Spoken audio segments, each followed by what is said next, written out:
Hello everyone, I welcome you all to today's session. Today I'll be taking the topic carcinoma cervix, and these are the contents of today's lecture, and we'll be covering various aspects of carcinoma cervix. But before going on to carcinoma cervix, I will explain to you few figures of the precursor lesions of carcinoma cervix. So in A figure, you can see that in the lower third of the epithelium there is presence of these cells which are slightly hyperchromatic and pleomorphic, and in the superficial layers we can see that there is coilocytic change characterized by atypical nuclei surrounded by perinuclear halo and peripheral condensation of the cytoplasm. Now in figure B we can see that these dysplastic cells which have become slightly more hyperchromatic and pleomorphic, and they are also showing bit overlapping. These are present in the lower two-third of the epithelium, and in the superficial layer again coilocytic change is seen. So this is CIN2. Now in the third figure you can very well appreciate that the atypical cells, the dysplastic cells, they are seen in whole of the epithelium of the cervix, and this is the basement membrane. This pinkish is the basement membrane, and you can see it is intact. This is the stroma, cervical stroma. It is composed of these fibroblasts, and we can see a few lymphocytes here. So in the stroma there is no invasion by these cells. So basement membrane is intact and there is no invasion into the stroma. And this is CIN3. So this fourth picture, it is that of a normal cervical epithelium. So you see that as compared to these cells are bland. In the basal layer, the cells, they have immature, these are the immature squamous cells, and these are bland looking. These are not hyperchromatic, pleomorphic. And in the superficial layer you can see these are the mature squamous cells which contain glycogen. They have this small nuclei.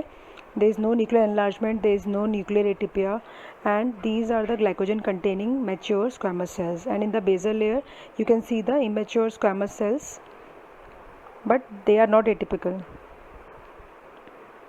Now this figure, so here again I think now you can identify this lesion. In the lower third of the epithelium you can see that there are dysplastic cells, and in the superficial layers there is coilocytic change. These are the coilocytes. So this is CIN1. Again in this, the basement membrane, this is the basement membrane. This pinkish band like thing is a basement membrane. This is basement membrane. So this is intact, and below the basement membrane is the stroma. This is the stroma composed of fibroblasts, blood vessels, and in the middle this is an artifact. This is completely white. This is not stained by anything. It does not contain any cells. This is artifact. So some of you were confusing that this is breach of the basement membrane. So this is just an artifact. So this lesion is CIN1. Now lastly, these two images. In the first image we can see that the atypical cells, the dysplastic cells, they are occupying the lower third of the epithelium. So this is CIN1, and also shows coilocytic cells in the superficial layers. This is CIN1, and in this image you can see the atypical cells, they are present in whole of the epithelium, but they are very much dysplastic, and the dysplasia has there is marked dysplasia, like a marked pleomorphism, hyperchromatism, and there is loss of polarity. So this is carcinoma in situ. So the difference between CIN3 and carcinoma in situ is that the anaplasia and dysplasia in carcinoma situ is more marked than that of CIN3. So this is a picture summarizing all these lesions.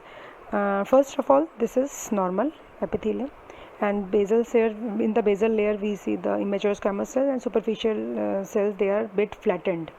Now in CIN1 the dysplastic cells are seen in the lower third of the epithelium, and there is mild dysplasia.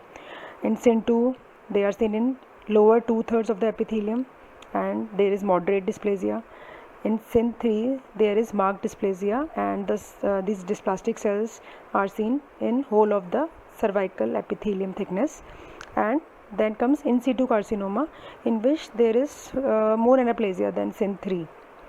And finally, invasive carcinoma, we term it invasive carcinoma when there is breach in the basement membrane. In these images, this yellow color is the basement membrane, so it is intact till in situ carcinoma. And when it breaches, then these atypical cells, they will drop down into the stroma, so then it will become a invasive squamous cell carcinoma. So I hope that the concept is clear now. So now we start with CA cervix. So first of all, introduction. So the average age for invasive cervical carcinoma is 45 years, occurs in the middle age. And most common cervical cancer is squamous cell carcinoma. Since the lining of active cervix is squamous, so most of the cases, most common cancer in cervix is squamous cell carcinoma. It comprises 80% of the cases of carcinoma cervix, followed by cervical adenocarcinoma. So in the last class I told you that the lining of endocervix is tall columnar mucin secreting epithelium, so that gives rise to the second common carcinoma of cervix, that is adenocarcinoma. It will be seen in 15% of the cases, and rest 5% of the cases are constituted by some rare tumors like adenosquamous carcinoma, neuroendocrine carcinomas. These are rare. But they present in an advanced stage and they have a very poor prognosis. So it's good that these tumors occur rarely in cervix, because if they happen, that they have a very poor prognosis for the patient. And another important point which I also told you in the last lecture is that widespread use of cervical screening programs has reduced the incidence of carcinoma cervix by up to 50%. So earlier in India also it was the most common cancer in the females, but now it is second most common cancer in the female because of the cervical screening programs. So now we come to the causes of carcinoma cervix. Carcinoma cervix is most commonly caused by human papilloma virus infection, and this is the most important factor in the development of carcinoma cervix. So in virtually all the cases we can detect HPV DNA, and then other cofactors, risk factors, they also play a role. So if cofactors are present, then they will accelerate the disease progression in case of carcinoma cervix. So HPV infection is the most important factor for development of carcinoma cervix. And HPV2, high risk HPVs, most commonly HPV 16 followed by HPV 18. Now, what are the cofactors? So cofactors, they are similar to the risk factors of CIN, which I taught you in the last lecture. So what are the cofactors? Smoking, HIV infection, which will make the patient immunocompromised, chlamydia infection, stress, dietary factors, hormonal contraception, then multiple pregnancies, family histories, early age at first intercourse, early first pregnancy, genetic association with HLA B7. So these are the cofactors, but most important factor is HPV infection, and these are the cofactors. So what are the precancerous lesion for carcinoma cervix? It is cervical intraepithelial neoplasia and high grade CIN. High grade CIN are pre-malignant. The low grade CIN is not pre-malignant because sometimes the low grade CIN may even regress by itself. But high grade CIN, they have 10% chances of progressing to carcinoma cervix. So they are the pre-malignant lesion. So CIN 2 and CIN 3 or high grade squamous intraepithelial lesion is a precancerous lesion for carcinoma cervix. And cervical intraepithelial neoplasia, by the name we can say that these are limited to the epithelium only. Basement membrane is intact. Now next we come to the signs and symptoms of carcinoma cervix. So the problem with CA cervix is that in early stages it can be asymptomatic. The patient might not have any symptom, and at this stage the screening becomes important. Now but it can also present with certain symptoms like vaginal bleeding. As the disease will progress, the growth will become bigger in the cervix, so she will present with vaginal bleeding, abnormal vaginal discharge, contact bleeding or postcoital bleeding, means bleeding after the intercourse, and rarely it can present with the vaginal mass. When the disease advances or it metastasizes, then metastasis may be present in the abdomen, it may be present in the lungs. So when a patient presents with advanced disease, then what symptoms will she present with? She will present with loss of appetite, weight loss, fatigue, pelvic pain, back pain, leg pain, and heavy bleeding from the vagina. So these are the symptoms of the advanced stage. So carcinoma cervix can present with absolutely no symptoms, or it can present with vaginal bleeding, postcoital bleeding, and symptoms of the advanced stage. So these are important to remember these symptoms, because sometimes problem-based questions come from this carcinoma cervix. Now next we come to the local examination. Now a patient comes to you with with complaints of vaginal bleeding, with complaints of postcoital bleeding. So you will examine her locally. So with the help of a speculum, we do the per speculum examination and we visualize the cervix. So in case of carcinoma cervix, we will see that the cervix has become unhealthy. So in the last class I showed you the images of normal looking cervix. I will again show you in the coming slides. So this is abnormal. This is a growth that has replaced the normal cervix. Now this is the external os, and this is a cervix which is replaced by a growth. Again you can see this grayish reddish mass which is seen in the cervix. So the cervix will show unhealthy growth in the on per speculum examination. Now in cases of advanced cervical carcinoma, when the carcinoma cervix spreads beyond the cervix, so it can spread by direct extension to contiguous tissues like paracervical soft tissue, urinary bladder, ureters, rectum, vagina, and by lymphovascular invasion it can reach local and distant lymph nodes, especially the pelvic lymph nodes. Then distant metastasis can also occur to liver, lungs, and bone marrow. So to remember where the CS cervix metastasizes to liver, lungs, and bone marrow.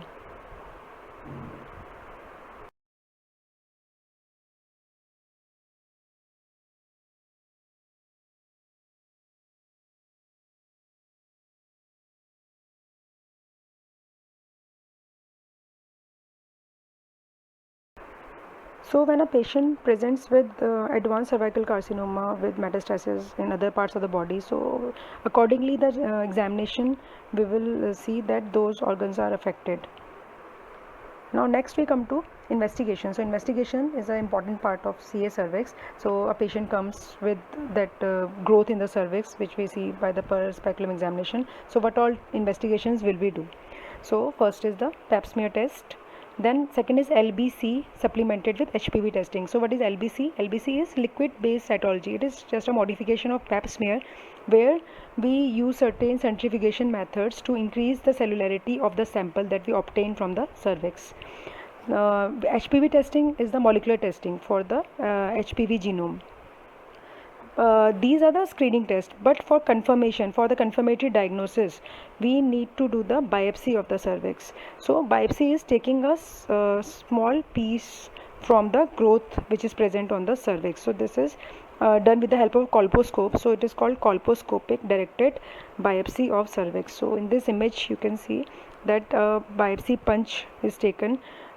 This is a punch biopsy needle, and you take a biopsy from the cervix, from the area, from the suspicious area. And we can also use a colposcope which also illuminates the local area. So biopsy is the most important investigation, which is a confirmatory investigation for diagnosing carcinoma cervix.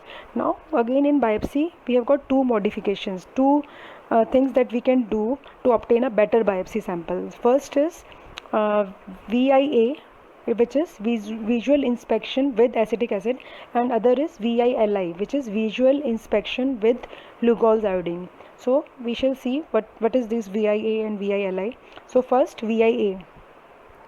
In VIA what we do, we take the biopsy after applying 3 to 5% acetic acid on the cervix. So what is the principle here? The principle is that if there is a precancerous lesion in cervix, then it has a higher protein content as compared to the normal epithelium. So when we apply acetic acid, a precancerous lesion will appear more white, known as aceto white. So it is called VIA positive. So this is the basis of this biopsy done with application of acetic acid. So in this image you can see this is a cervix and this is the suspicious lesion. This whole lesion is suspicious, so we have to figure out from where we should take out the piece of tissue in the biopsy. So we apply acetic acid 3 to 5%, and after application of acetic acid you see that there is a white lesion here. This is the aceto-white area, so we'll take biopsy from this area. Again, this is a suspicious cervix and this all area is looking suspicious that there can be some lesion in this. We apply acetic acid, again this area. So we apply acetic acid. After application of acetic acid we see that these are patchy white areas. One is here, here, here. So these are the aceto-white areas. So we will take biopsy from these areas. Now next is VILI. VILI is taking biopsy after application of Lugol's iodine. So now what is the basis of this test? No, so we know that in the normal cervical epithelium, the superficial squamous cells, they have glycogen in their cytoplasm. So Lugol's iodine has a property that it can react with the glycogen and resulting in brown or blackish coloration. So when this normal cervical epithelium, which is looking pink in color, this is pale pink normal cervical epithelium, so it is looking pink in color and this is the suspicious area. So we apply Lugol's iodine here. So when Lugol's iodine will react with the normal epithelium with the glycogen which is present in the superficial layers of the squamous epithelium, so normal epithelium will turn black like this, while the precancerous lesion which contain little glycogen, they will turn yellow after the Lugol's iodine application. So this is the suspicious area which is turned yellow, while this is the normal area which is looking black. So where we will take the biopsy from this area. So acetic acid and Lugol's iodine application will help us to localize the area from where we have to take the biopsy for histopathological examination. So this was about VIA and VILI. Next we come to the morphology of carcinoma cervix. So what is morphology? Morphology is how the lesion looks by naked eye and how the lesion looks microscopically. So first, with the naked eye, how does this CA cervix look? Grossly, the invasive carcinoma cervix may manifest as either fungating growth or infiltrative masses. So it can be seen as a fungating growth. So in this image you can see this is a specimen, this is a hysterectomy specimen. This is the uterus and lower part is cervix. So cervix is replaced by this growth and you can see that this growth has like cauliflower like appearance. This is exophytic growth. It is growing outwards from the cervix and the cervix has increased in size because it is replaced by this exophytic cauliflower like growth, fungating growth.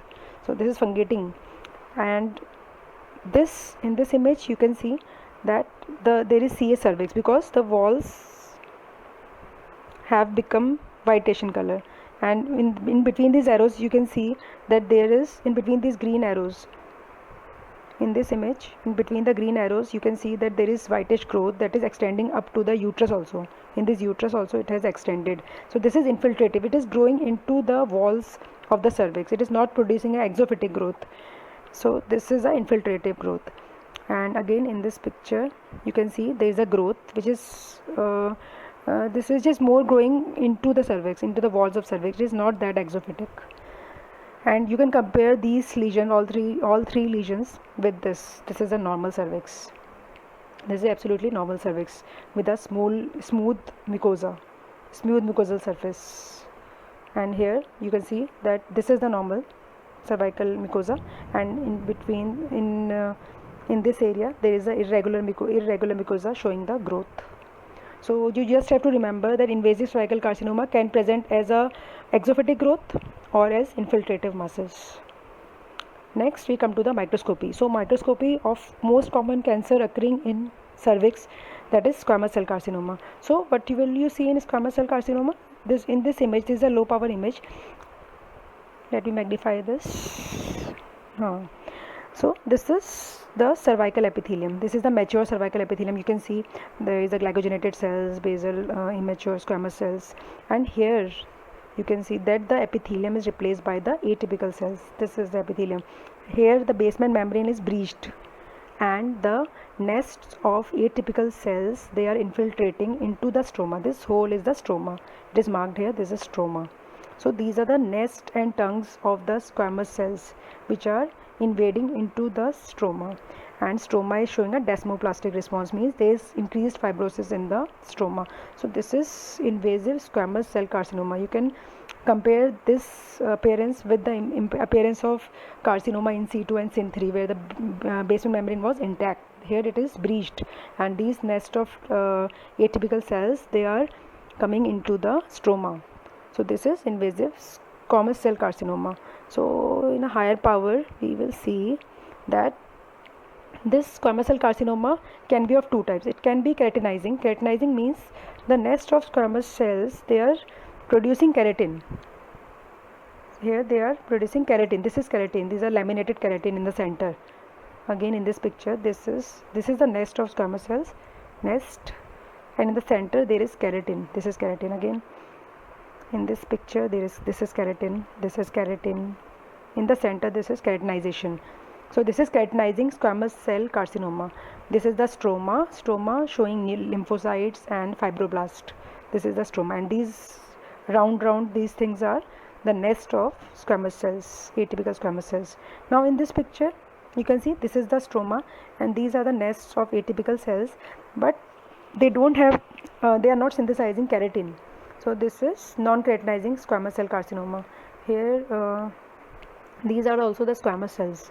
These are polygonal, round, hyperchromatic, slightly pleomorphic. So this is non-keratinizing squamous cell carcinoma. So what is the microscopy? There will be nest and tongues of malignant squamous epithelium, either keratinizing or non-keratinizing, which invade the underlying cervical stroma. Now in the next image, these two images are of squamous cell carcinoma. So in this we can see this is the nest of atypical squamous cells, and in the center it is producing keratin. The cytoplasm of these cells is showing dense pink appearance. So this is keratin. This is keratin.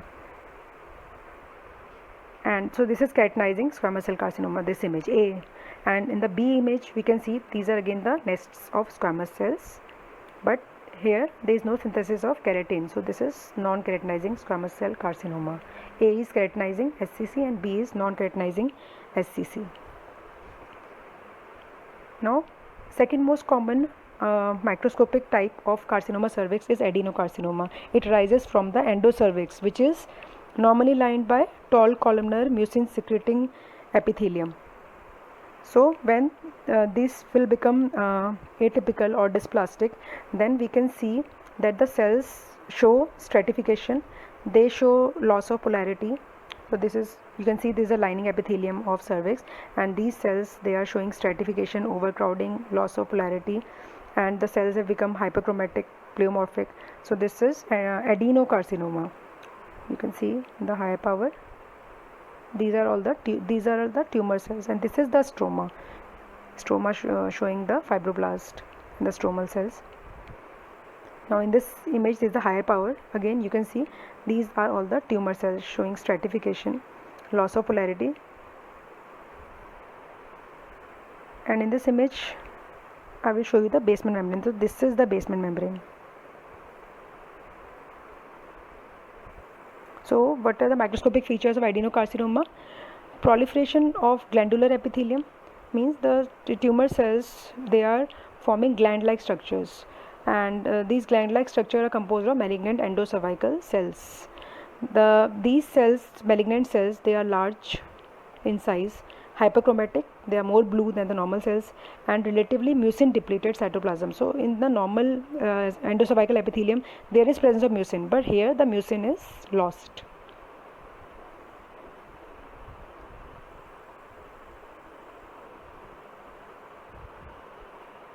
Now in this image, this is again taken from the Robbins.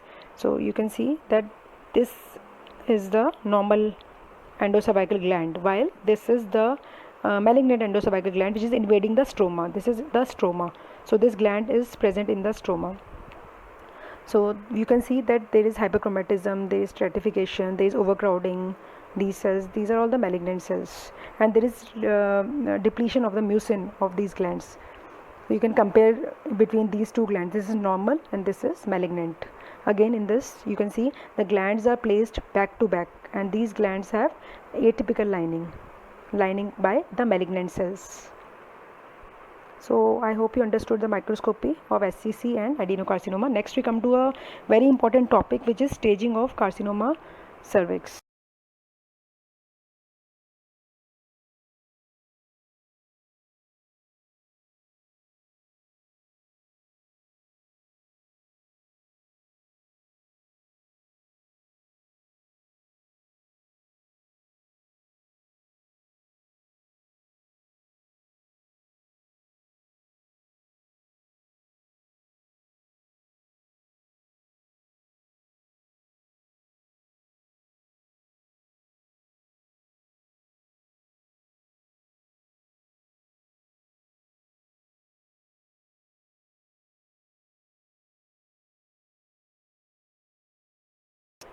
This is the image showing the staging of carcinoma cervix, the clinical staging of carcinoma cervix. So it has been divided into the stages 0, 1, 2, 3 and 4.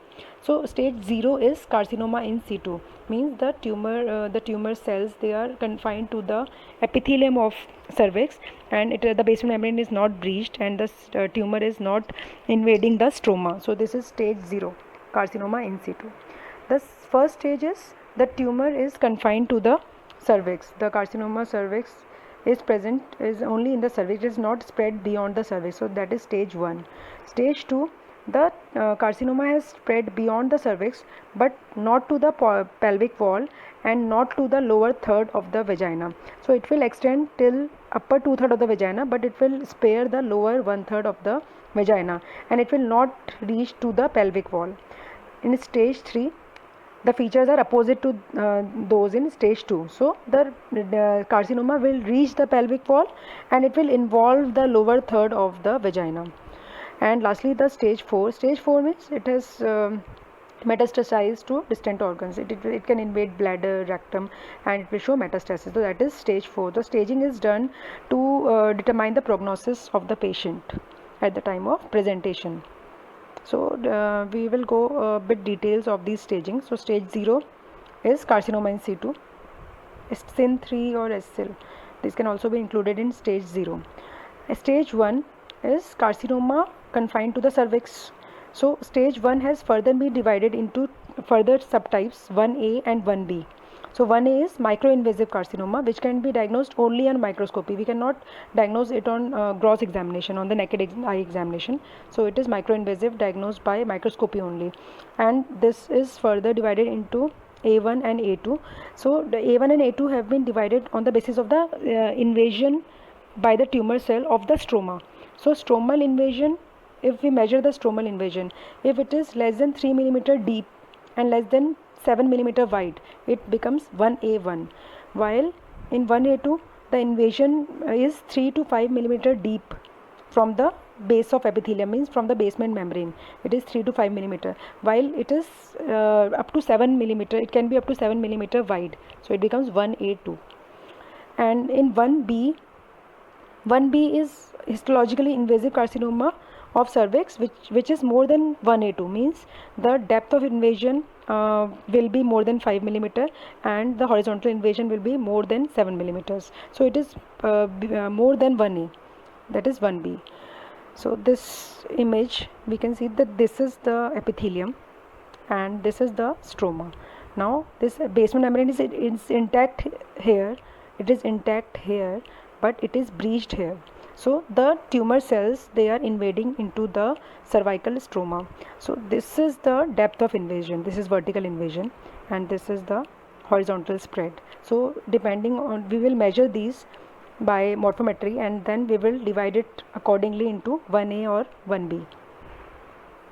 Now again we revise 1A. The depth is 3 to 5 mm from the base of epithelium, and horizontal invasion is not more than 7 mm. Now in 1B, the invasion is confined to cervix and it will be greater than 1A2. The measurements of horizontal spread and vertical invasion will be more than that of 1A2. Next, stage 2, it is simple. The carcinoma extend beyond the cervix but not to the pelvic wall. It involves the upper 2/3 of the vagina but spares the lower 1/3 of the vagina. Stage 3 is the features are opposite to that of stage 2. The carcinoma extends to the pelvic wall and it involves the lower third of the vagina. And in stage 4, carcinoma extends beyond the true pelvis or mucosa of bladder and rectum, and carcinoma showing metastasis. It comes in stage 4. So this is the staging of carcinoma cervix, which is very important from the exam point of view. So how do we stage the CA cervix? We do various investigation to see the extent of spread of carcinoma cervix, and this is clinical staging, and investigations are performed like cystoscopy to visualize the bladder, involvement of bladder, proctoscopy to visualize the involvement of rectum. Then we do intravenous urography and X-ray chest imaging studies. All these are done to stage CA cervix. Now, the last segment of today's lecture, this is cervical cancer screening and prevention. Again, it is an important topic.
So screening has got a very important role in carcinoma cervix, because in carcinoma cervix the precursor lesion takes sometimes decades to progress to carcinoma cervix. From few years to up to 20 years can be the time period between the precursor lesion and development of CA cervix. So that gives a lot of time to screen the patient.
And diagnose the disease at an early stage, so that early preventive measures and curative measures can be taken. So screening has got a very important role in CA cervix. So I would also like to tell you that there are two kinds of investigation. One is screening investigation, other is diagnostic investigation. So screening investigation can be done in all the individuals. It is population based. So we can also do the screening in the asymptomatic individual over a whole population. While diagnostic tests, they will be done in the patients who are symptomatic, who are presenting to the doctor with some complaint. So diagnostic test will be done, but screening can be done on a whole population, and then we can identify the precursor lesions also, which are generally asymptomatic. So cervical screening in case of carcinoma cervix, WHO recommends that women between the age group of 21 to 65 years should be screened every 3 years to detect any cervical precancerous lesion. So this is a recommendation by WHO, and WHO recommends that following tests should be done as screening tests. So first is pap smear cytology, which I already told you in the last lecture in detail. So pap smear cytology is the most important screening test, and because of these increasing pap smear tests, the incidence and prevalence of carcinoma cervix has decreased in the whole world. So second screening test is VIA and VILI, that is the biopsy from suspicious areas. So when we do the perspecular examination, if suspicious lesion is present, then biopsy can be taken with the assistance of acetic acid and Lugol's iodine. So this is the second screening test. And third is HPV testing, where we test the genome of the human papilloma virus. So it is a molecular method. So these are the three screening tests that can be used in cases of carcinoma cervix.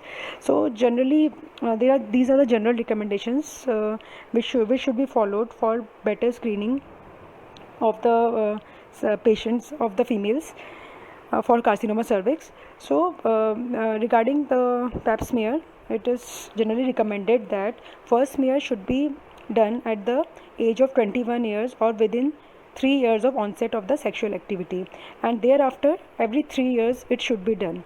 If the patient has on every 3 years interval she has normal cytology, so after 30 years of age she may be screened 5 yearly.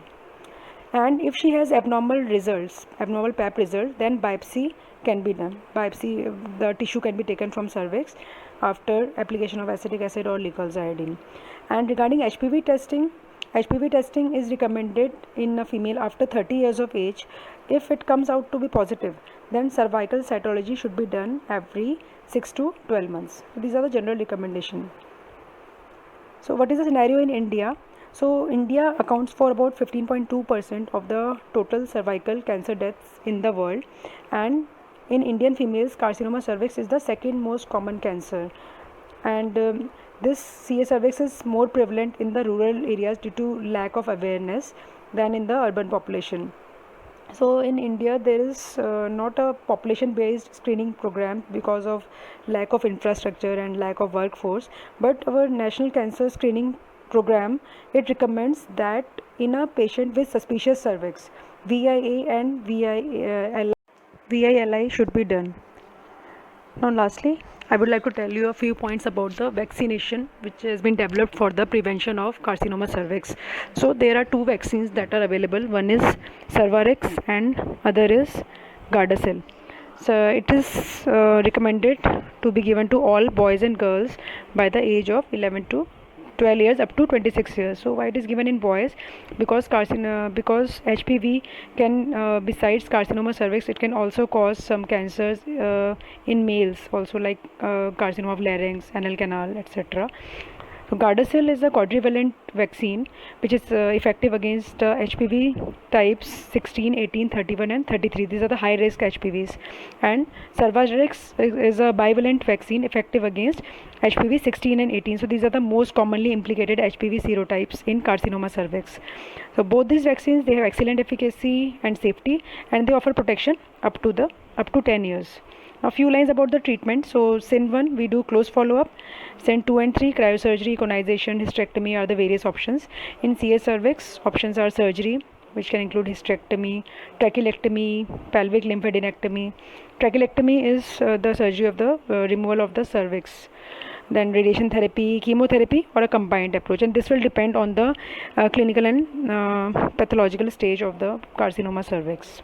So I would like you to go through these review questions and attempt them. Thank you very much.